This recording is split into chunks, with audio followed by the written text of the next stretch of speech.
오늘 함께 은혜 나눌 말씀은 에스라 5장 1절에서 5절까지 말씀입니다. 실제로는 6장 끝까지입니다. 5장 1절부터 6장 끝까지니까 오늘 천천히 우리 같이 한번 읽어보겠습니다. 제가 한 절 읽고 여러분들이 한 절 읽으시고 교대로 5장 1절부터 6장 22절까지 천천히 같이 한번 읽어보겠습니다. 예, 오늘 내용 다 아시겠죠? 이제 끝내도 되겠죠? 네. 지난주에 우리가 살펴본 거는 성전 건축이 중단된 거였습니다. 중단됐는데 가장 직접적인 어떤 방해 세력은 사마리아인들이었습니다. 사마리아인은 BC 722년에 북왕국 이스라엘이 아수르에서 멸망당했고, 그때의 그 북왕국 이스라엘 주민들은 많이 이제 포로로 끌려서 아수르로 끌려가고, 아수르의 그 피정복지 정책에 따라서 이 백성들이 뿔뿔이 흩어졌습니다. 흩어지고 그 주변에 있는 다른 민족들 정복한 땅의 그 민족들을 데려다가 이 사마리아 땅에, 이 북왕국 이스라엘 땅에 또 이렇게 흩어서 강제로 혼혈 정책을 펼치고, 그래서 북왕국 이스라엘이 절대로 아수르에게 반항하지 못하도록 그렇게 민족적 정체성을 없앴던 것입니다. 그러니까 이 사람들이 오면서 그 민족들이 이주할 때, 강제 이주당할 때 오면서 자기들이 원래 섬기던 신을 다 가지고 와서 온갖 신들이 이곳에 들어와서 그 우상을 숭배했습니다. 하나님께서 그들을 한번 치셔서 아수르는 끌려간 이스라엘의 제사장을 이제 사마리아 땅으로 보내가지고 여호와 신앙도 지키도록 그렇게 했습니다. 그리고 이 우상을 숭배하면서 동시에 여호와 신앙을 숭배하는 혼합 종교가 북왕국 이스라엘 영내에서 계속되어 왔습니다. 그게 이제 남왕국 유다가 멸망할 때까지도 이미 722년에서 586년이니까 한 140년 되잖아요. 이미 사마리아는 그렇게 혼탁 해제가 있었고요. 게다가 그 다음에 이제 유다가 멸망하고 난 뒤에 포로로 끌려가고, 그러고 난 뒤에 이 사람들이 그 유다 땅에 빈 땅으로 남아있는 게 아니고 이 사마리아라든지 에돔이라든지 이런 주변에 있는 나라 그 민족들이 또 들어와서 또 점령해서 살고 있는 그런 상황이에요. 그런 상황에서 이제 바벨론으로 포로 끌려갔던 사람들이 다시 돌아온 겁니다. 다시 돌아와서 지금 성전을 건축하려고 하니까 그 주변에 있던 사람들이 방해를 하는 거예요. 가장 그 앞장선 사람이 사마리아 사람들인데, 사마리아 사람들은 성전 건축에 우리도 동참하게 해달라 그렇게 요청을 하는 거죠. 그런데 이스라엘의 입장에서는 그들이 동참을 하게 되면 그들이 혼합 종교를 갖고 있기 때문에 여호와 신앙으로 이렇게 순수한 신앙생활하는 이스라엘에게 말하자면 위협이 되는 겁니다. 종교의 순수성을 지키는데 위협이 되는 겁니다. 그래서 거절을 했고, 또 이 사마리아 사람들의 입장에서는 단순히 그 성전을 건축하는데 좀 이렇게 거절을 당했기 때문에 기분 나쁠 뿐만 아니라 그곳에 이미 자기들이 차지하고 있었는데 바벨론으로 포로로 끌려갔던 사람이 돌아와서 그 땅에 다시 거주를 하게 되니까 자기들이 말하자면 영향력이 밀려나는 거잖아요. 그래서 그들을 어떻게든 쫓아내버리면 자기 땅이 되니까 쫓아내고 싶은 마음이 생기는 거예요. 그래서 이 이스라엘 사람들을 억압하고 핍박하고 압력을 주는데, 그 땅, 여기서 보면 유브라데 강 건너편 이렇게 되어 있는데, 유프라테스 강에서 이쪽 서쪽으로 지금으로 보면 이라크 땅, 시리아 땅 쪽에 해당되는 거, 레바논, 그 다음에 이 이스라엘에 있는 팔레스틴 땅, 이 전체를 지금 일컬어서 유브라데 강 건너편 이렇게 했는데, 그곳에도 여러 군데로 이렇게 유다도라는 말이 나왔죠. 그 팔레스타인 지역은 유다도라고 그랬고요. 그런 식으로 지역을 쭉 나눠가지고 행정관들을 여러 명 파송을 시켰는데, 그 행정관들에게 사마리아 사람들이 뇌물도 주고 하면서 이들과 결탁을 해서 편지를 보내가지고 이렇게, 그때 고레스 왕 때예요. 고레스 왕 때. 왜냐면 이 고레스 왕이 조서를 내려서 돌아가서 성전을 지어도 좋다라고 했는 그 왕 때에 벌써 이 중단을 시켜버렸어요. 그래가지고 성전공사는 중단되었습니다. 성전공사가 시작된 게 BC 636년이라 그랬습니다. 우리 그 왕들 표 이걸 보시면서 보십시오. 고레스 왕 원년 539년 된 538년에 귀환령이 나왔고 537년에 1차 귀환이 일어났습니다. 그리고 그 다음에 536년에 이제 성전공사가 시작됐는데 그것이 바로 그 해에 중단이 됐습니다. 중단되고 난 뒤에 나중에 다시 이제 재개가 됩니다. 오늘은 그 이후에 성전공사가 재개되고 완성되는 과정을 쭉 우리가 성경으로 읽어봤는데 그 부분을 살펴보겠습니다. 516년에 시작되었던 공사는 바로 그 해에 금방 중단이 되었습니다. 사마리아의 저항과 그들과 결탁한 지방 관리들의 모함으로 인해서 성전공사 중지명령이 나왔고 공사가 중단되었습니다. 그런데 이런 상태에서 세월이 가면서 보다 근본적인 문제가 발생했습니다. 그것은 이스라엘 백성들이 성전공사가 중단된 상태에서 이거를 다시 해야 되겠다는 어떤 동기를 찾지 못하고 있다는 것입니다. 그들은 사마리아 사람들이 방해했고 또 이 관리들이 못하게 했다라는 그것을 핑계로 삼아서 그냥 그대로 있으면 뭐 편한 겁니다. 신앙이 말하자면 나태해진 겁니다. 방해를 핑계로 해서 하나님의 사업보다는 자기 자신들의 생계와 자기 자신들의 어떤 문제에 이렇게 집중하면서 개인적인 무사 안일과 평화 이거를 누리고 있었습니다. 이에 대해서 하나님께서는 선지자들을 보내서 그들을 일깨우시고 자신들의 모든 노력이 하나님이 함께 해주시지 아니하시면 아무런 소용없다는 것을 일깨워 주십니다. 그 내용이 학개서에 나옵니다. 학개서. 우리 학개서 한번 찾아보겠습니다. 학개서는 구약 성경 1310쪽에 나오죠. 1310쪽. 바로 이때 왕이 이제 다리오 왕 때입니다. 다리오 왕 제2년 6째 달 그 달 초하루에 여호와의 말씀이 선지자 학개에게 임했다 그랬습니다. 그렇게 임해서 이 두 사람의 지도자에게 하나님의 말씀이 학개를 통해서 전달된 거예요. 두 사람의 지도자는 누굽니까? 바로 정치적인 지도자인 스룹바벨과 또 대제사장, 종교적인 지도자 대제사장 예슈아는 뒤에 학개서와 스가랴서에 보면 여호수아라고 나옵니다. 여호수아와 스가랴 에스라서에서 나오는 예수아는 같은 말입니다. 같은 사람의 이름이고, 그리고 신약에 예수님의 이름이 예수잖아요. 여호수아, 예수아는 같은 이름입니다. 그 스룹바벨과 여호수아에게 임한 그 하나님의 말씀이 너희들 생각에는 아직까지 여호와의 성전 건축할 때가 멀었다, 아직 때가 이르지 않았다라고 말을 하는데 그게 아니다라는 거죠. 그게 아니다. 그래서 우리 이 학개서 1장 3절에서 6절까지는 우리 한번 읽어보겠습니다. 같이 읽어봅니다. 시작. 여호와의 말씀이 선지자 학개에게 임하여 이르시되 이 성전이 황폐하였거늘 너희가 이때 판벽한 집에 거주하는 것이 옳으냐? 그러므로 이제 만군의 여호와가 이같이 말하노니 너희는 너희의 행위를 살필지니라. 너희가 많이 뿌릴지라도 수확이 적으며 먹을지라도 배부르지 못하며 마실지라도 흡족하지 못하며 입어도 따뜻하지 못하며 일꾼이 삭설받아도 그것을 구멍 뚫어진 전대에 넣음이 되느니라. 여러분들 판벽한 집에 아주 잘 지은 집에 그렇게 등 따숩고 배부르게 사니까 좋냐? 하나님의 말씀이 학개를 통해서 이렇게 선포되는 거예요. 하나님의 집 짓겠다고 저렇게 돌축대 몇 개 쌓아놓고 그냥 저렇게 내버려 두고 너희들끼리 먹고 사니까 좋냐?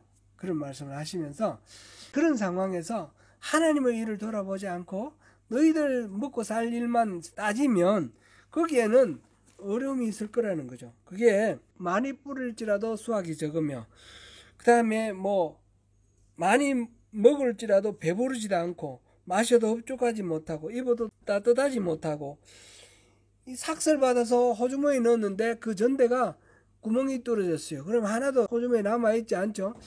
인간적인 어떤 노력을 필사적으로 해봐야 성과가 없다는 겁니다. 하나님의 은혜로 같이 해주시지 아니하시면, 하나님을 잊어버리고 살면 아무런 성과가 없다. 어떤 노력도 의미가 없다. 그러니까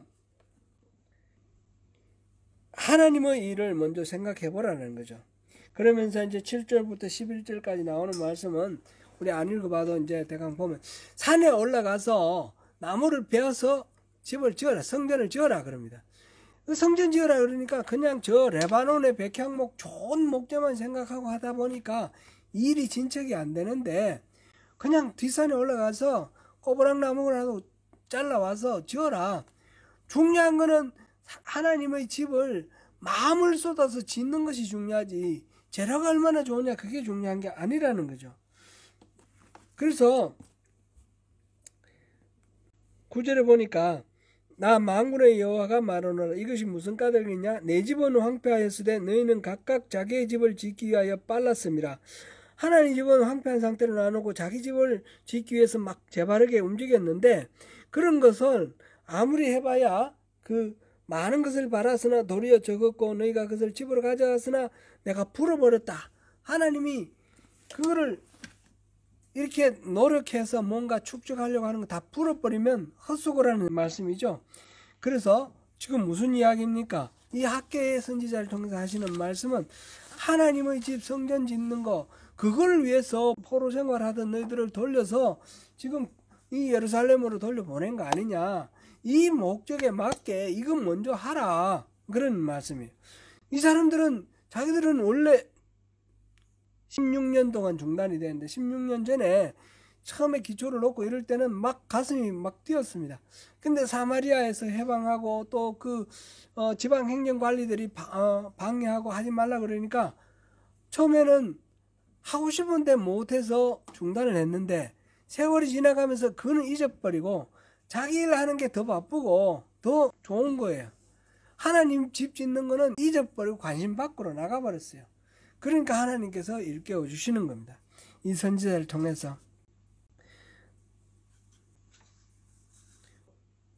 재료가 중요한 게 아니고, 겉으로 화려한 게 중요한 게 아니고, 마음을 쏟는 것이 중요합니다. 보기에는 초라하고 보잘것없는 그 성전이 사실상 하나님께서는 그런 거 크게 따지지 않는다. 그러나 거기에 작은 여러분들의 정성을 모은 그곳에 나의 영광이 있고 내가 그 영광을 받겠다. 그 말씀합니다.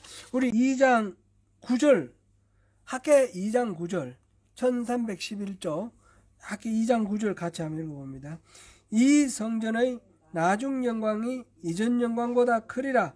만군의 여호와의 말이니라. 내가 이곳에 평강을 주리라. 만군의 여호와의 말이니라.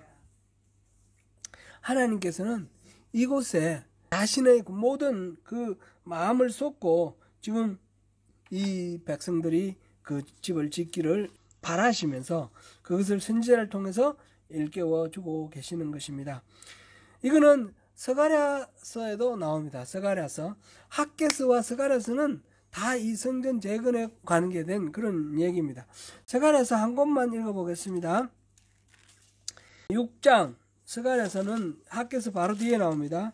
6장 11절 12절, 스가랴서 1317쪽입니다. 11절 12절 두 절 읽어보겠습니다.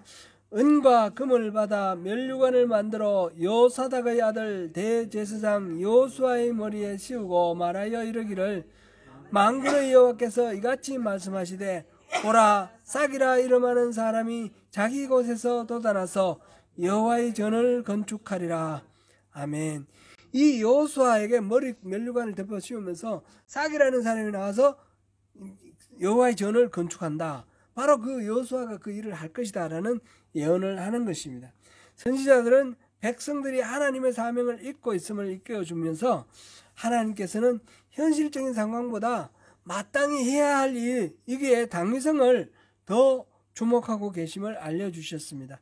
형편 봐서 이거 안 될 일이야, 안 될 일이야 이렇게 따지지 말고 하나님이 뭘 원하시는가 그것을 바라보고 하나님 원하시는데 마음을 우리가 쏟으라라는 그런 말씀입니다. 관리들이 방해를 하고 주변의 이방인들이 회방을 놓더라도 그거는 현실적인 조건으로 그대로 있다 할지라도 하나님의 일은 수행해야 됩니다.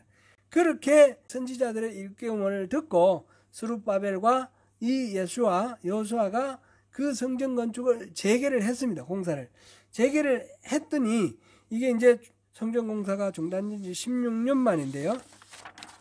그 다음에 전개되는 걸 보면 과연 하나님께서 왜 선지자들 통해서 그렇게 말씀하셨는지 알 수가 있게 되는 거죠.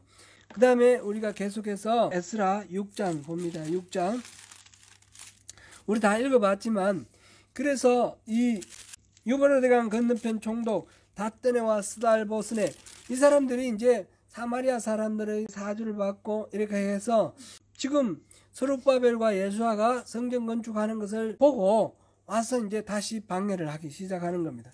와서 보니까 이 막 공사를 하고 있는 걸 보고 누가 이걸 하라 그랬더냐 그랬더니 이 유다 장로들이 우리는 그 왕으로부터 제국의 황제로부터 고레스 왕 때 그 성전 건축을 명령을 받았다라는 거죠.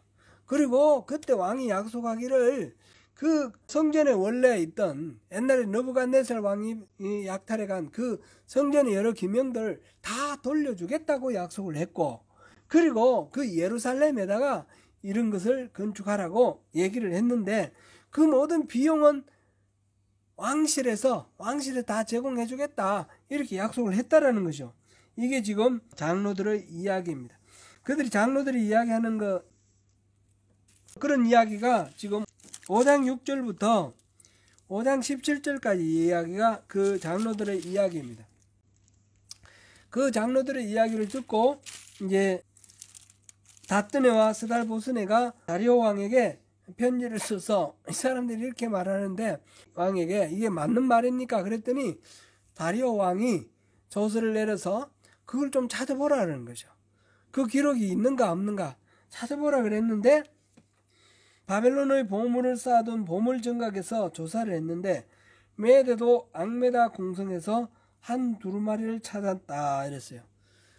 메대도 앙메다 공성 메대와 페르시아가 합쳐져서 이제 페르시아가 됐습니다. 바벨론을 물리칠 때 두 나라가 연합을 했는데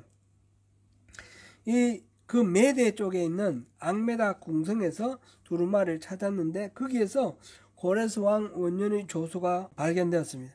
거기서 보니까 성전을 짓때 지대는 이렇게 하고 하면서 성전 규격이 나와 있습니다. 높이는 60규빗이고 너비도 60규빗으로 하고 이렇게 되어 있는데 그 옛날 그 솔로몬 왕 때의 그 사이즈보다 더 커요. 이게 사실은 스룹바벨의 이 성전이 그때는 너비가 20규빗, 길이가 60규빗 이렇게 되어 있었는데 성막은 폭이 10규빗, 그 다음에 길이가 30규빗이죠. 그런데 솔로몬 성전은 그거의 2배였어요. 그랬는데 지금 여기 보니까 너비도 60규빗을 하라 그랬어요. 오히려 폭은 3배나 커요. 이렇게 큰 사이즈로 만들어라 그랬는데 아마 보니까 경비는 다 왕실에서 내리라 4절에 그랬는데 이 금방 중단된 거 보면 왕실에서 그건 제대로 제공을 안 해준 것 같아요. 그리고 스룹바벨 성전 그걸 보고 초라하다고 그랬으니까 원래 고레스 왕이 얘기한 것대로는 고레스 왕 지원도 끊어지고 이 나름대로 이제 유대인들이 돌아가서 하는데 방해도 많고 하니까 그 규모는 줄어들 것이다. 그렇게 짐작이 됩니다. 이렇게 하여튼 그 고레스 왕의 조서가 발견이 되었어요. 그래서 느부갓네살이 약탈해온 그 모든 것들 다 이렇게 돌려주도록 성전 안에다가 제자리에 받아서 돌려주라 그랬습니다. 그래서 이제 다리오 왕이 이제 고레스 왕의 조서를 발견한 이 다리오 왕이 자기의 조서를 내는 겁니다. 그게 이제 6절부터 12절까지가 다리오 왕의 조서입니다. 다리오 왕의 조서는 다름이 아니라 그 고레스 왕의 그 조서대로 성전을 건축하는 것을 적극 지원하라. 만약 방해를 하면 다 죽이겠다. 그런 얘기예요. 그래서 이때까지 방해를 하면서 시비를 걸고 다리오 왕에게 편지 쓴 사람이 누굽니까? 그 다뜨네와 스달보스네 아닙니까? 이 사람들에게 편지를 써서, 왕이 편지를 써서 절대로 그들을 가까이 가지 말고 멀리 와서 방해하지 말고 그들이 하는 것들을 다 도와주고, 경비는 그 왕의 재산 8절에 보니까 유브라데 강 건너편에서 거둔 세금 중에서 그 경비를 이 사람들에게 끊임없이 주어 그들로 멈추지 않게 하라. 아까 말씀드린 그 유브라데 강 서쪽, 시리아, 이라크 있는 이쪽, 그 다음에 이 유대 땅까지 그곳에서 세금을 거두면 성전 건축 비용에는 무조건 우선적으로 지원해 주라는 겁니다. 그렇게 해주고, 그 다음에 9절부터 나오는 거는, 그 다음에 이제 제사를 지내는데 그 모든 그 말하자면 짐승들 이렇게 조달할 수 있도록 지원을 해주라. 그렇게 말했습니다. 그리고 11절에 보니까 누구를 망론하고 이 명령을 변조하면 대들보를 빼내고 그에 매달아 죽이겠다 그랬고요. 그 다음에 12절에 보니까 왕들이나 백성이 이 명령을 변조하고 손을 들어 예루살렘의 그 하나님 성전을 헐면, 그렇게 되면 그곳에 이름을 두신 하나님이 그들을 면하시기를 원한다. 그러면서 다리오가 이렇게 했어요. 다리오가 전적으로 성전 재건축의 지지자가 되었습니다. 그러니까 총독 다뜨네와 스달보스네, 동관들, 아바삭 사람들, 이런 사람들은 더 이상 방해를 못하고, 그렇게 해서 그로부터 520년부터 516년, 그래서 한 5년에 걸쳐서 이 성전이 완공이 되었습니다. 완공이 되었습니다. 그래서 15절에 보니까 6장 15절 다리오 왕 제6년 아달월 3일에 성전 일이 끝내니라. 이게 이제 BC 516년입니다. 그 앞에 이제 아닥사스다의 고레스와 다리오와 아닥사스다의 조서를 따라 성전을 건축하며 일을 끝내되, 이 아닥사스다의 조서는 나중에 느헤미야 당시에 나오는 성벽 건축에 관련되는 겁니다. 지금은 고레스의 조서와 다리오의 조서만 직접적인 관련이 있습니다. 그런데 왜 이 아닥사스다가 여기 들었느냐? 앞에서도 아닥사스다 4장 뒤에 나오는 게 전부 그 일이라고 그랬죠. 이거는 이제 지금 이 에스라를 쓰고 있는 기자의 입장에서는 이 성전 건축과 성벽 건축, 이게 시기적으로 거의 100년 걸친 그런 일인데, 이거를 한 건으로 보는 거예요. 한 건으로 봐서 단지 성전 건축하는 것만이 아니라 성벽 건축하는 것까지 연결되는 거로 보니까 이 조서는, 거기에 해당되는 조서는 고레스 조서, 다리오 조서, 그 다음에 아닥사스다의 조서가 나오는 거죠. 그거는 이 시대는 이 페르시아의 왕들 이 도표를 보면 이렇게 아시겠죠?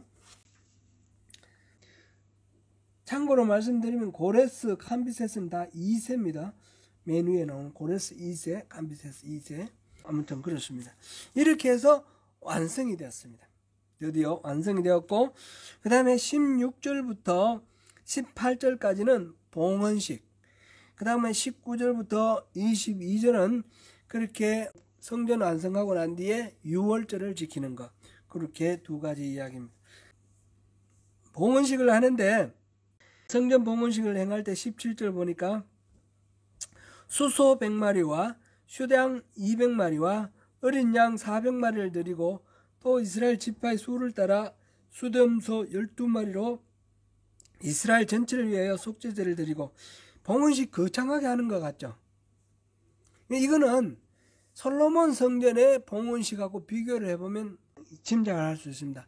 솔로몬 성전 봉헌식은 열왕기상 8장 63절, 역대하 7장 5절에 나오는데, 소가 22,000마리, 양이 12만 마리. 지금 비교를 할 수 없을 정도로 지금 작습니다. 그죠?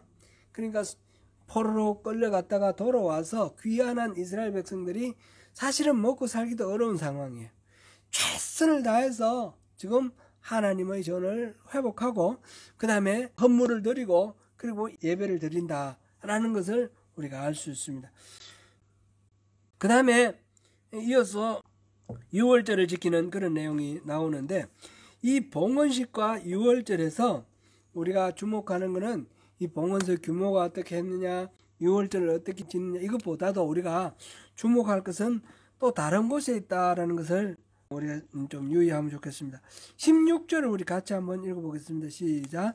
이스라엘 자손과 제사장들과 레위 사람들과 기타 사로잡혔던 자의 자손이 즐거이 하나님의 성전 봉헌식을 행하니, 여기 보니까 이스라엘 자손 나오고 제사장들 나오고 레위 사람들과 사로잡혔던 자들의 자손, 네 개로 이렇게 분류가 되어 있는데, 이스라엘 자손 과에서 과는 없어야 되는 거예요.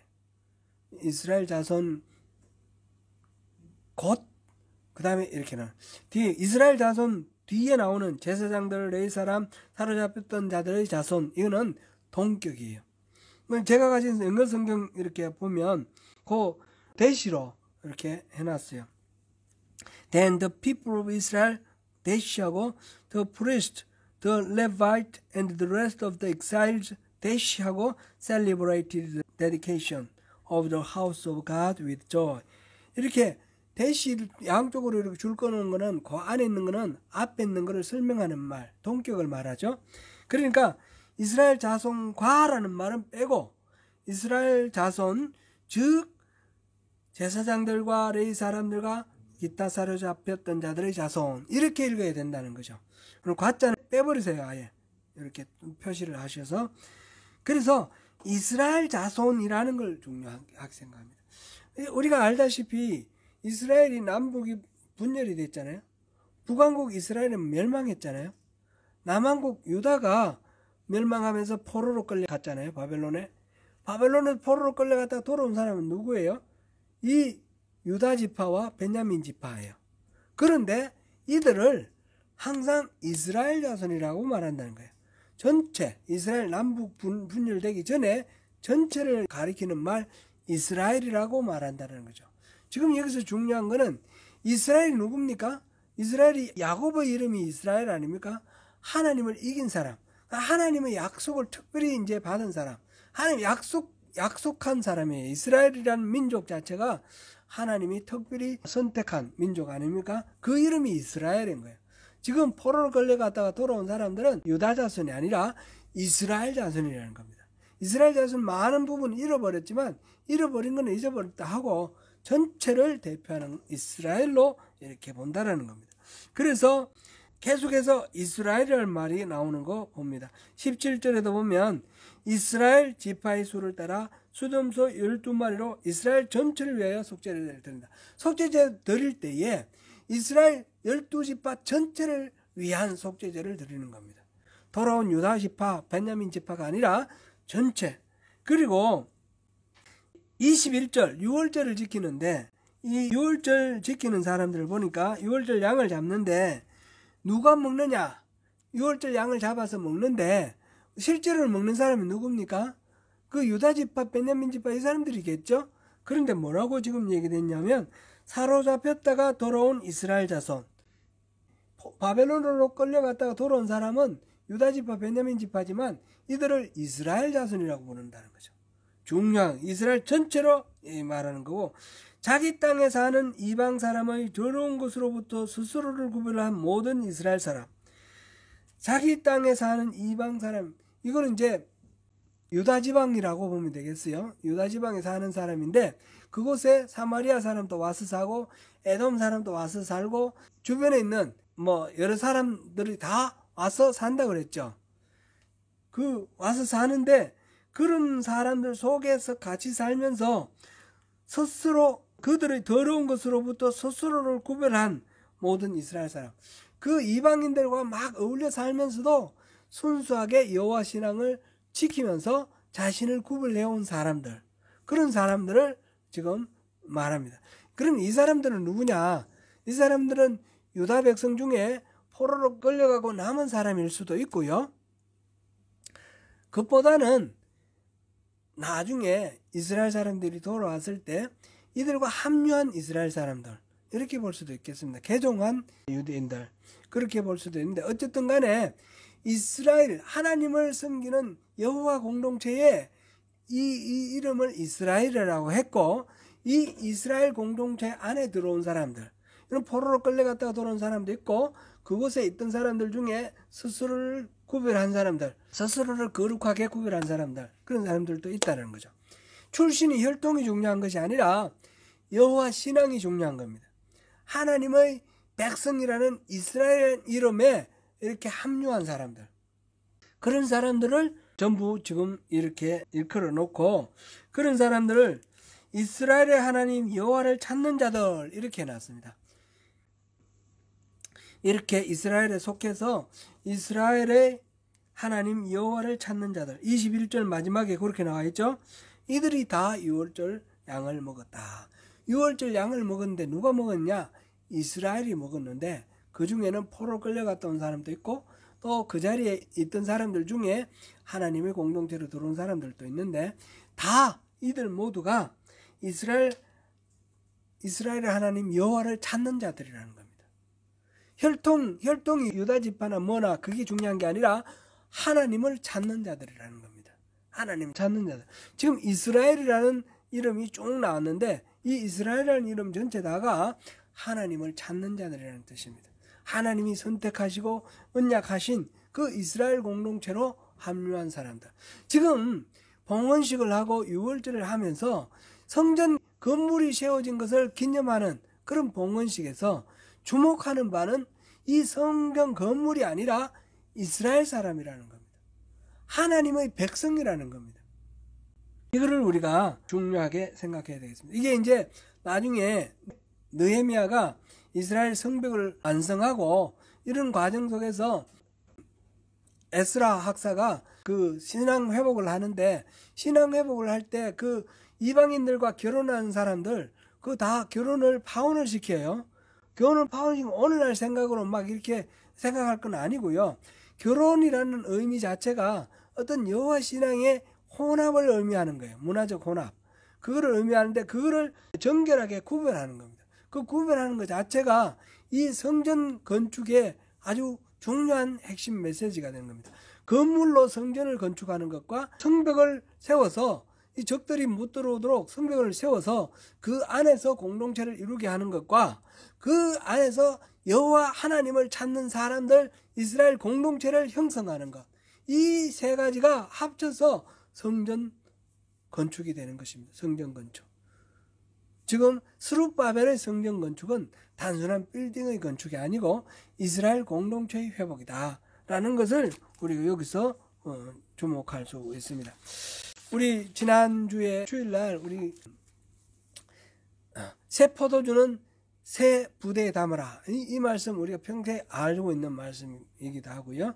이 말씀 또 겸하여 생각할 수도 있고, 지난주에도 우리가 살펴본 바 성전 건축의 중요한 것은 이 예배의 형식이 아니라 내용이다, 이런 걸 우리가 살펴봤는데, 예를 들어서 코로나 때 보면 우리가 이제 모여서 예배할 경우에 이 전염병이 확산이 많아지기 때문에 그렇게 집합해서 모이는 그 예배를 못하게 했지 않습니까? 우리 뉴질랜드도 그렇고 우리 조국 대한민국에서도 그렇게 하고 했는데, 굳이 그런데 예배는 모여서 해야 된다 그러면서 모인 사람들이 있어요. 그것 때문에 막 전염병이 막 퍼졌어요. 이런 식으로 그냥 모여만 된다 이렇게 생각할 거냐? 그 모여서 예배하는 의미가 뭐냐? 의미가 하나님 앞에 우리를 드리는 거잖아요. 서로를 이렇게 헌신을 하면서, 그런 측면에서 굳이 한 공간에 모이는 것을 고수하는 것은 생명을, 하나님 주신 이 사랑과 생명에 대한 존중을 포기하는 거잖아요. 자기가 모이는 것 그 자체에서 기쁨을 누리는 것이지 아니지 않습니까? 그게 뭡니까? 얘기요. 어떤, 제가 이름을 갑자기 생각 못하는데, 뉴질랜드 어느 교파가 그렇게 모이지 말라 그랬는데 모여가지고 막 반정부 투쟁하고 막 그랬지 않습니까? 그죠? 그런 게 있죠. 오토바이 타고 막 이런 사람. 예. 그런 식으로 형식으로만 따질 게 아니라는 겁니다. 지금 빌딩만 중요한 것이 아니고, 빌딩이나 성벽이나 이렇게 외형적으로 드러나는 어떤 그런 민족 핏줄이라든지 공동체 의식, 이런 게 중요한 게 아니라 하나님을 찾는 자, 참된 하나님의 그 신앙을 가지고 있는 자라는 겁니다. 진정으로 마음으로 하나님의 뜻을 헤아리고 순복하는 그런 참된 신앙을 가지고 있는 것이 진정한 예배가 되는 것입니다. 우리가 오늘 우리 이 에스라 6장 성경 건축 재개하는 이걸 통해서 바로 그것을 우리가 주목하고 하나님의 은혜를 살피면 좋겠습니다. 하나님의 일에나 우리가 여기서 봤듯이 언제나 방해 공작은 있습니다. 주변 사마리아인들이라든지 관리라든지 그랬을 때에 하나님의 은혜와 능력을 믿고 마땅히 해야 할 일, 하나님이 기뻐하시는 일, 그거를 우리가 마음속으로 받아들이고 그걸 순종할 때에 하나님께서 일해 주시는 것을 경험할 수 있습니다. 성전은 단순히 예배의 장소만이 아니라는 것, 이스라엘 공동체 하나님을 진정으로 찾는 하나님의 그 백성이 진정한 의미에서 성전이 됩니다. 그런 의미에서 사랑의 실천, 이 공동체 안에서 서로 생명을 존중히 여기고 또 이렇게 고귀하게 여기면서 서로 살리는 그런 공동체가 될 때에 진정한 의미의 성전이 이루어지는 것이고 진정한 의미의 예배가 살아나는 것입니다. 이 공동체의 회복으로 참된 성전의 회복을 이루시는 저와 여러분이 되시기를 축원합니다. 기도하겠습니다.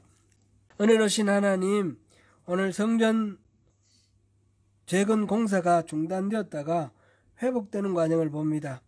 많은 악조건 속에서 방해도 많고 어려움이 있었을 때에 하나님께서 선지자를 통해서 자기 자신을 돌아보지 말고 하나님의 마음을 보라 하셨고 그 말씀에 순종했을 때에 모든 어려움들이 얼음이 물처럼 온기에 녹듯이 모든 문제들이 다 자연스럽게 풀어지고 하나님의 집 성전 건축이 완성되는 과정을 보았습니다. 그 과정을 마치고 봉헌하면서 마지막으로 주목하는 부분은 바로 이스라엘이라는 것입니다. 이스라엘 공동체, 하나님을 찾는 사람들의 모임, 그것이 성전 봉헌의 중요한 완성이라는 것을 우리가 보았습니다. 주님, 우리 마음에 와주시고 우리가 다른 것, 부차적인 것, 형식적인 것, 그 치레를 바라보지 않고 중심으로 하나님을 찾게 하시고 중심으로 하나님의 뜻을 받들어 순종할 수 있도록 우리를 붙들어 주시옵소서. 예수님 이름으로 기도드립니다. 아멘.